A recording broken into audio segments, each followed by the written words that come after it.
नमस्कार दोस्तों विश्व के अधिकतर देश भारत की यूनाइटेड नेशन सिक्योरिटी काउंसिल के परमानेंट मेंबर बनने पे अड़ंगे क्यों डाल रहे हैं।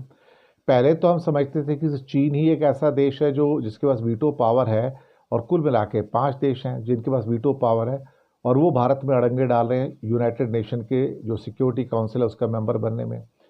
अब इसमें चीन भी है, रूस है, अमेरिका है, ब्रिटेन है, फ्रांस है। इन सब के पास वीटो पावर है।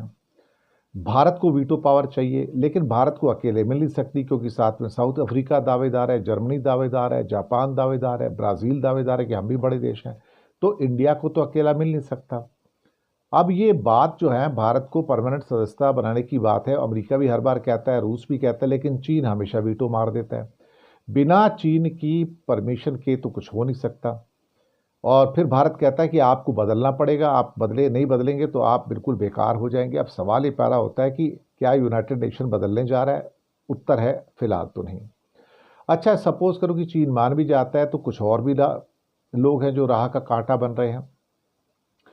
यूनाइटेड नेशन में एक फोरम है, इस फोरम का नाम है यूनाइटेड फॉर कंसेशंस।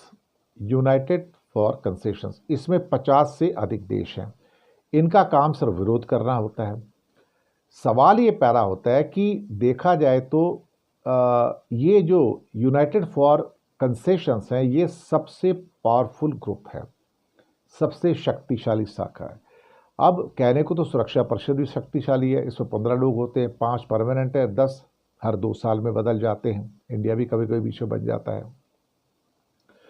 लेकिन ये यूनाइटेड क्या कहते हैं कि जो सो कॉल्ड है फॉर कंसेशंस हैं, ये दरअसल भारत का विरोध करता है। इसमें बहुत सारे देश हैं जो भारत के विरोध में हैं। और अंतर्राष्ट्रीय जो चार्टर्स हैं इसमें बदलाव को मंजूरी जो होती है वो सबके द्वारा मिलनी चाहिए, यूनाइटेड नेशन सिक्योरिटी काउंसिल से भी और यूनाइटेड फॉर कंसेशंस के द्वारा भी।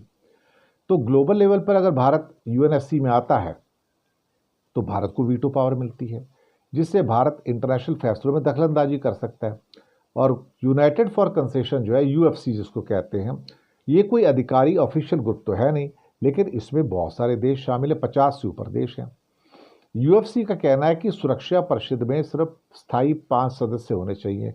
भारत, जापान, जर्मनी, दक्षिण अफ्रीका या ब्राज़ील या कोई भी इसमें शामिल नहीं होना चाहिए। इससे लफड़े और बढ़ जाएंगे। हम 5 को संभाल नहीं पा रहे हैं। तो भारत के साथ 4 और देशों की मेंबरशिप भी पक्की होने की बात होती है। इसको G4 नेशन भी कहा जाता है।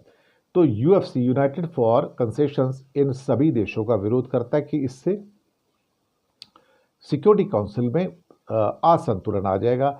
सब देश अपनी बात करेंगे, ग्लोबल मुद्दों पे परेशानी आ जाएगी और फिर वीटो पावर में बदलाव किया जाए या तो उसे खत्म किया जाए, जिससे सब कुछ मिलजुल कर फैसला किया जाए। अगर ऐसा नहीं है तो फिर हम ये सब करने को तैयार नहीं है। ये बात तो बिल्कुल अब मान ली गई है कि जो ख़ास तौर से मुझे लगता है कि जो G4 कंट्रीज़ हैं वो बहुत वोकल ग्रुप माना जाता है यहाँ पर, ख़ास तौर से जो यूनाइटेड नेशन का है। तो उससे पार पाना जो है वो इतना आसान नहीं है और ये बड़ा वोकल ग्रुप है और उससे सारे कंट्री डरते भी हैं अगर देखा जाए तो। शुक्रिया आपका।